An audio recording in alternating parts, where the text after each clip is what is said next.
teman-teman. Assalamualaikum. Kami dari kelompok 3 yang beranggotakan Arinda Yati Pratiwi, Beni Julian, dan Dimas Reformasi. Pada hari ini, kami akan membahas soal-soal properti investasi PSAK 13.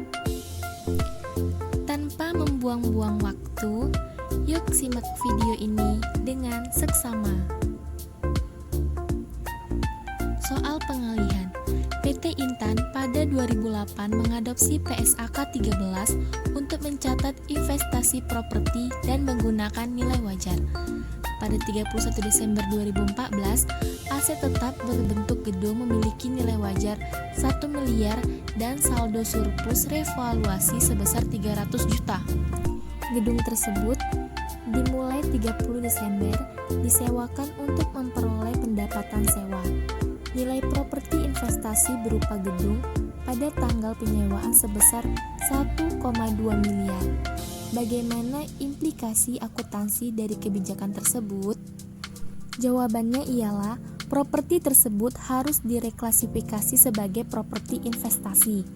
Dampak dari penyewaan properti tersebut, perusahaan mereklasifikasi aset tetap menjadi properti investasi.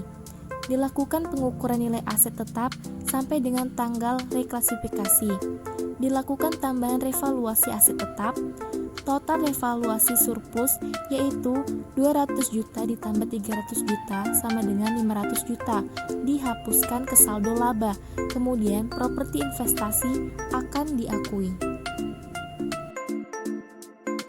Jurnalnya ialah gedung pada surplus revaluasi sebesar 200 juta di sisi debit dan di sisi kredit. Surplus revaluasi pada retained earning sebesar 500 juta di sisi debit dan di sisi kredit. Dan yang terakhir, properti investasi pada gedung sebesar 1,2 miliar di sisi debit dan di sisi kredit. Soal pengakuan. Entitas memiliki gedung 20 lantai. 10 lantai digunakan untuk kegiatan entitas, sedangkan sisanya disewakan. Aktivitas utama entitas bukan menyewakan gedung. Bagaimana pengakuannya? Jawab. Bagian gedung yang digunakan disajikan sebagai aset tetap. Bagian gedung yang disewakan disajikan sebagai properti investasi.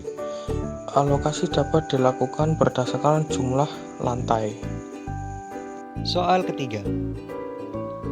PT ABC membangun sebuah gedung dengan biaya 500 juta rupiah serta mengeluarkan biaya untuk mengadakan fasilitas lift sebesar 50 juta rupiah pada tanggal 1 Januari 2010. Umur dari bangunan sendiri diperkirakan adalah 20 tahun dan umur lift adalah 10 tahun. Data fair value bangunan 31 Desember 2010 adalah 460 juta rupiah. Sedangkan fair value dari lift adalah 40 juta rupiah. Buat jurnal dengan cost method dan fair value method. Yang pertama, kita akan membuat jurnal cost method. Jurnalnya yaitu properti investasi pada kas masing-masing sebesar 500 juta rupiah. Lift pada kas masing-masing sebesar 50 juta rupiah. Depreciation expense sebelah debit sebesar 20 juta rupiah. Akumulasi penyusutan PI sebelah kredit sebesar 25 juta rupiah. Akumulasi penyusutan lift sebelah kredit sebesar 5 juta rupiah. Selanjutnya, kita akan membuat jurnal fair value method.